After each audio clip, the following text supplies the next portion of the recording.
Tay! Sorry. Dahan-dahan lang. Haso. Pre, ang sinasabi mo, nung oras na nasuntukan niya, nakita mong may ginagawa yung babae at lalaki dun sa kotse? Ganun nga ba yun, pare? Totoo sinasabi ko. Kung hindi ako papayag na magpasuntok sa lalaking yun. Hayop siya! Paano yung nagawa yun sa anghel ko? Yung, meron ka na ba nalaman tungkol kay Wan Xingyang? Oo, meron. May nasagap akong impormasyon. Tungkol sa stalker na namatay. Ang pangalan niya, Shin Yong-gu. Alam mo kung sino ang beneficiary ng life insurance niya? Kilala mo? Wan Xingyang? Bingo. Paano nangyari yun? Magkamag-anak ba sila? Kinasal ba sila? Hindi yun. Maaaring naging business partner sila. Magka-partner sila? Di mo natatandaan? Yung stalker na namatay ay may record ng insurance fraud. Insurance fraud? Kaya yung insurance agent na si Wang Xinyong ay gumawa ng insurance fraud kasama si Shin Yong-gu. Yun nga lang, baka nagkalabuan sila sa gitna ng lahat ng yun. Ano ba to? Ano bang nangyayari? Pinatay ni Wang Xinyong si Shin Yong-gu para kunin ang pera mula sa insurance. Hindi pwede yun. Pwede ba maging beneficiary ang isang tao kahit hindi magkadugo? Oo naman. Basta ang pangalan ay nasa mga papeles. Tingin mo, hindi ba mukhang sketchy ang lahat?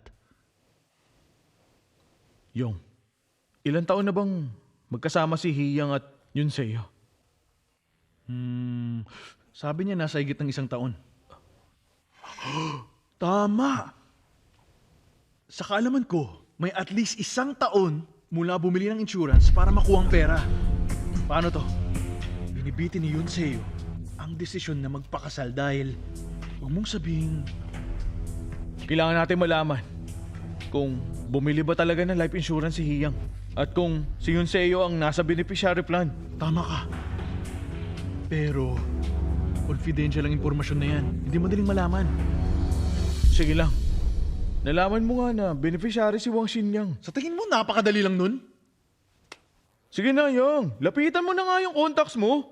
Ay, kailangan ko pa nga malaman ang social security number niya.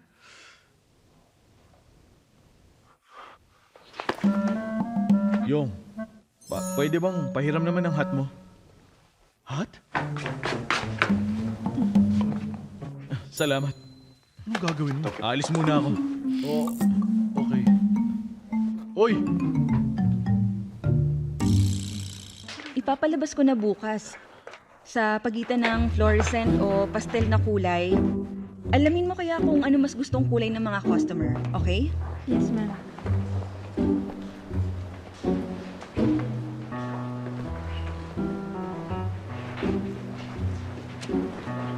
Hello po. Meron po ba kayong kailangan? Ganun po ba? Eto po.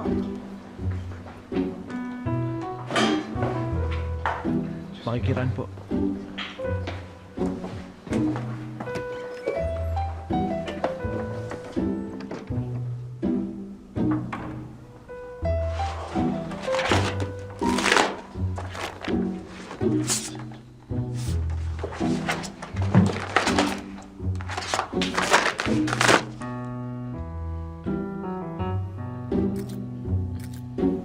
Dojin Woo? Ano ginagawa mo? Sandali lang. Employee card to ni Hiyang ah.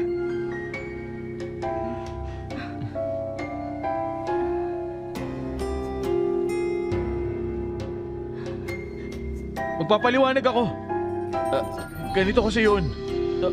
Tinutulungan ko lang naman si Hiyang. Heyong! Hiyang, makinig ka! Bilis, sundan mo. Hiyang! Hiyang! Pwede bang pakinggan mo muna ako? Ano bang meron sa'yo? Isa ka ba talagang stalker? Hindi ako stalker. Magkakilala naman tayo.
Sa isang bagay, mag-iingat ka kay Yunseo.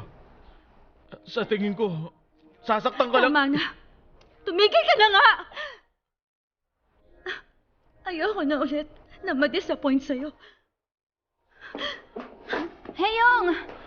Heyong! Okay lang po kayo?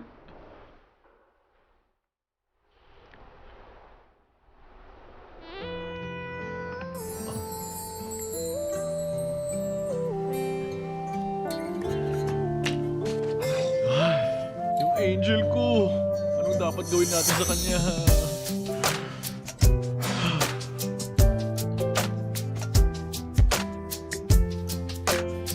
Salamat po. Goodbye.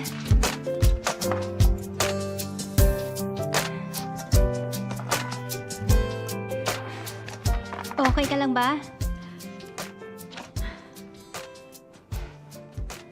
Hindi ba ako mukhang ewan? Ngayon na binigo niya ako, parang mas naunawaan ko na gusto ko siya. Ngayon alam ko na. Kaya nga sabi ng iba, pag may minamahal ka, para kang walang alam. Mahal? Paano ko naman may isip ang proposal ni Yunseo kung ganito ko? Hoy, hindi mo naman kailangan makonsensya. Ang puso ng tao ay di gumagana na para kasunduan lang. Alam ko si Yunseo lang ang tao sa puso mo. Pero dumating bigla si Cutie. Pero wala rin naman kasi talagang mali doon. Alam mo, kailangan mo lang magdesisyon sa lalong madaling panahon.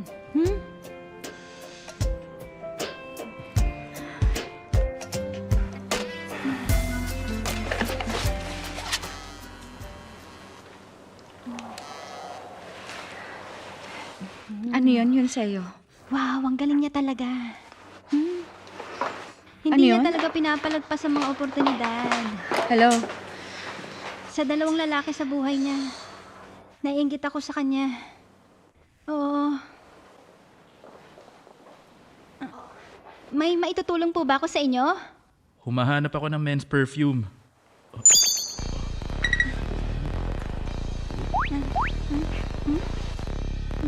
Oh, okay. Yan natural na hugis ang katawan. Sinong mama mo? Sinong mama mo? Ano yun? Paano kanya pinalaki ng maayos?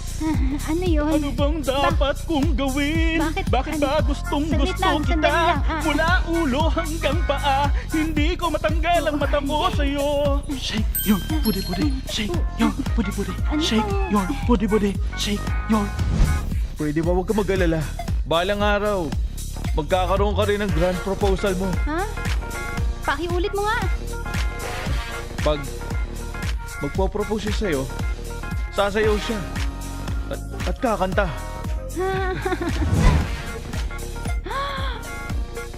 Yung cutie na yun. Teka lang ha. Teka lang. Diyan ka lang. Babalikan kita. Saglit lang ha.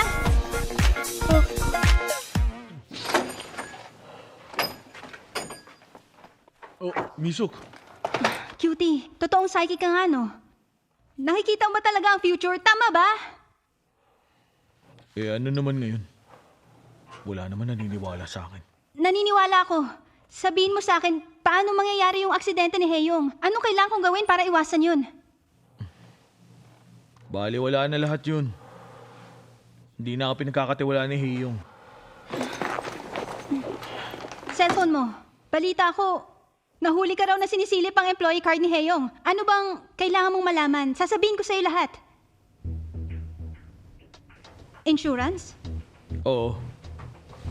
Meron ba siyang binili na insurance product na inirekomenda ni Kang Yunseo? Oo. Siguro mga 100 days pagkatapos nilang magsimulang mag-date. Kumukuha raw ng insurance policy si Jin Yang at sinabihan din akong kumuha rin. Life insurance? Oo. Tama. Yung dahilan kung bakit naisipan ni Heyong pakasalan si Henseo ay dahil naisipan nilang gawing beneficiary si Heyong. Si Yunseo ang beneficiary? Walang pamilya si Heyong. Sobrang saya kasi niya kay Hyunseo nang ma-insure. Ginawa nilang beneficiary ang isa't isa. As in, sobra talagang saya. Para kasing promising daw ang future nila. May nasabi ba ako? Ano yun?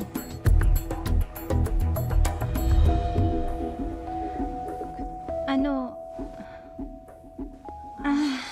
Di ko alam kung dapat kong sabihin. Pero mahipagkita si Hyunseo kay Heyong ngayon. Ewan ko kung anong nangyari sa kanya. Pero sabi ni Heyong na magpo-propose na raw si Hyunseo ngayon.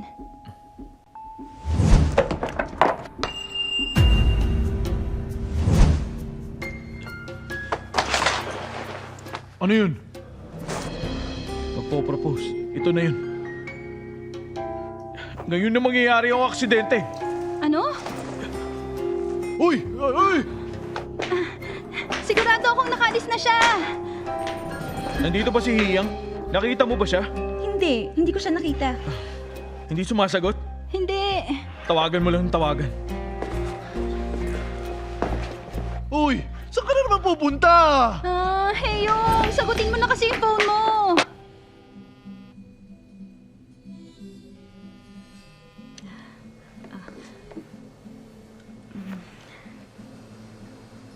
May problema ba? Parang di okay itsura mo. Wala naman. Ano ba yun? Kinakabahan ka ba dahil sinabi ko na may sasabihin ako sa'yo?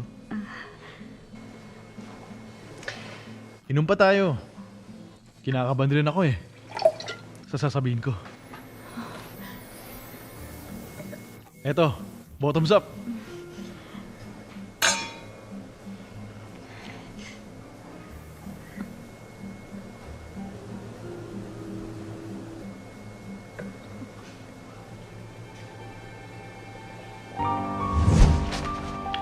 Huwag kang mag-alala.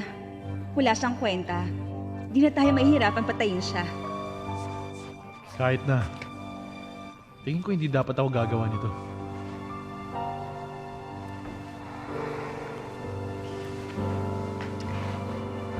Alam mo, nangyari sa plano natin sa stalker.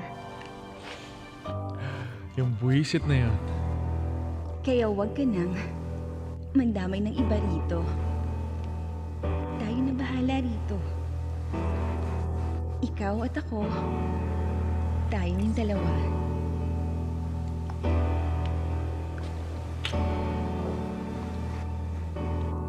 Painumin mo muna siya ng marami para mas mapadaling mapagmukain nating aksidente ang lahat.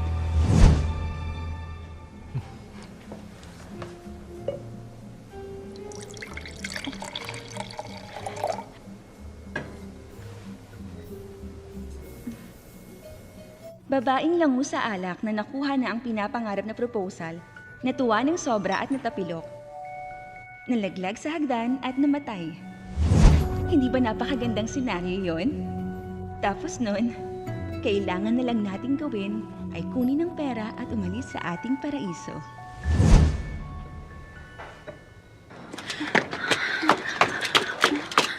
Wala siya rito. Ay, ako naman! Teka, ano pang mga lugar na pwede natin puntahan? Tingin mo.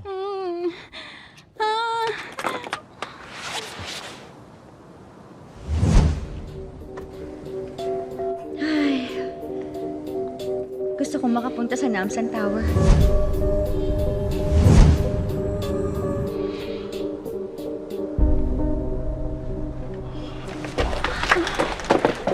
Ano yun? Hoy, saan ka pupunta?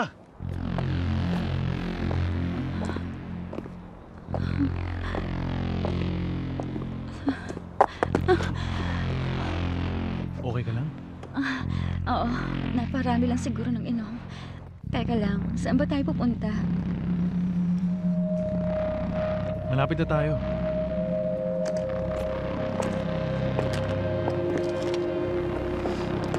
Ayan. Tingin ka sa likod.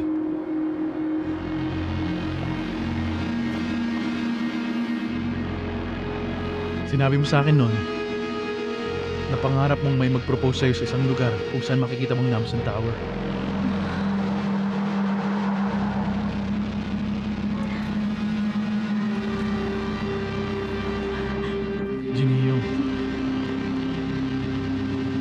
Will you marry me?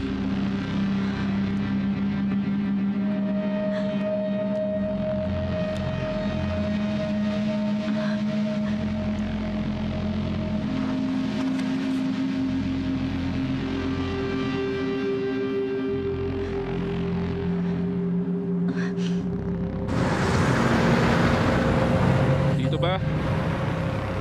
Hindi rin dito.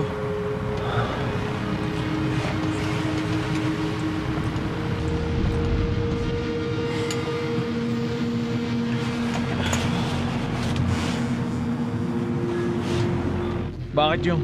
Nakita mo na siya? Hindi pa. Tinitingnan ko lahat ng hagdan nakita ang Namsan Tower. Ha? Para saan? Wala akong oras magpaliwanag. Ibababa ko na. Uy! Teka! Big news to, big news. Kinausap ko si Detective Kim tungkol sa kasong to. Tanda mo si Shin Yong-gu? Yung namatay na stalker? Alam mo sino nagpiyansa sa kanya?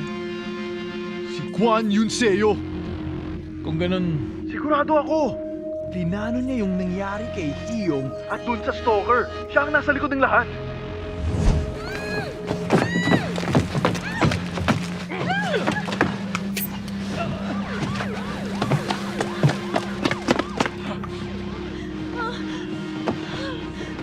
Jinwoo! Dito ka lang. Dito ka lang! Ako na mag-aabol sa kanya.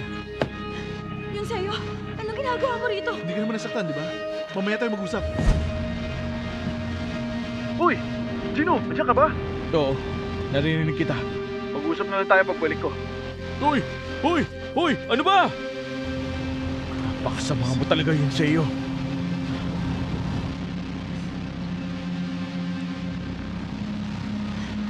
Sorry. Sorry yun sa'yo. Parang hindi ko yata kayang tanggapin yung singsing ng ganito ako.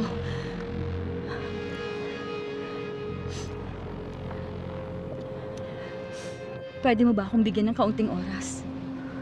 Aayusin ko lang ang sarili ko. Siguraduhin kong ikaw lang ang nag-iisa sa puso ko. I'm sorry. Yun sa'yo.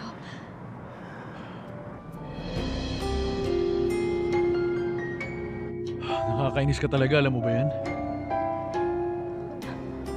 Yun sa'yo. Kunin mo na lang. Peke naman yan, kaya mura lang yan. Bakit? Bakit nga? Sa tingin mo ba bibigyan talaga kita ng diamond ring? Bakit? Tingin mo ba nababaliw ako? Wala ka naman eh. Wala ka namang pera at hindi ka naman galing sa mayamang pamilya. Alam mo ba? Ang tanging halaga na meron ka lang ay ang buhay mo. Sir, hindi ba ito yung lugar na sinasabi mo? Dito na lang.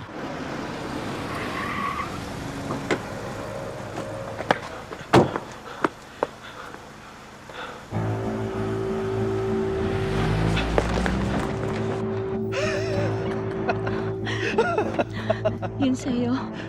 Yun sa'yo. Nawiwirduhan ako sa kinikilos mo. Bakit? Hindi mo pa rin ba naiintindihan? Ang tanga mo talaga, no? Kailan mo ba ako nakitang nagbiro ng ganito?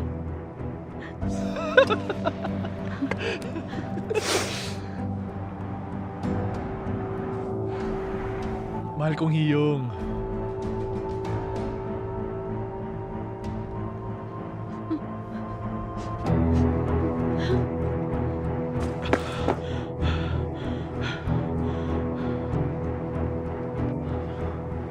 Pero bakit ganun?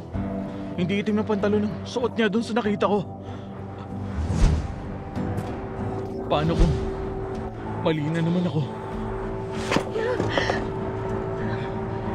Paalam.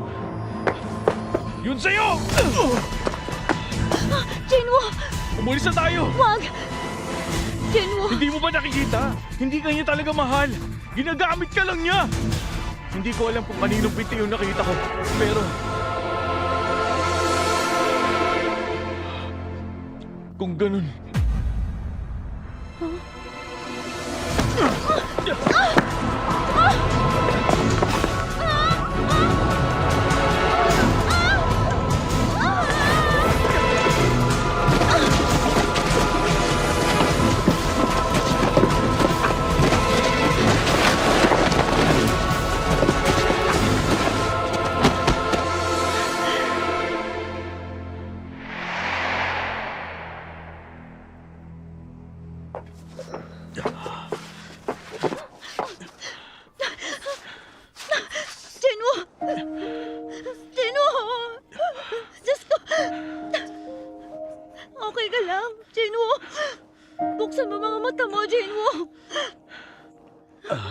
Kaya sabi ko sa'yo, huwag ka magsusuot ng high heels.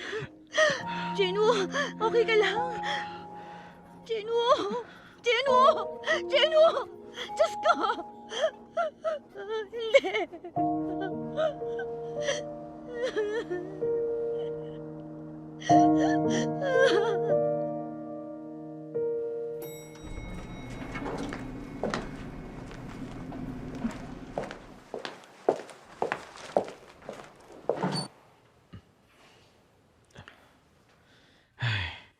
Tama yung sinabi ko sa'yo. Pinagtataksilan ka ng asawa mo.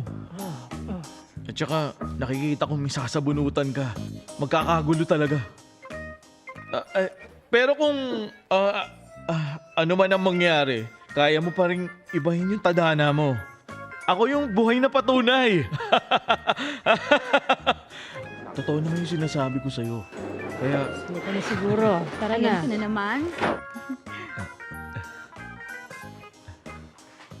sino ka? Hmm? Okay. Sige po. Thank you. Bumalik ulit kayo. Magaling siya. Magaling nga.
Ano sabi mo?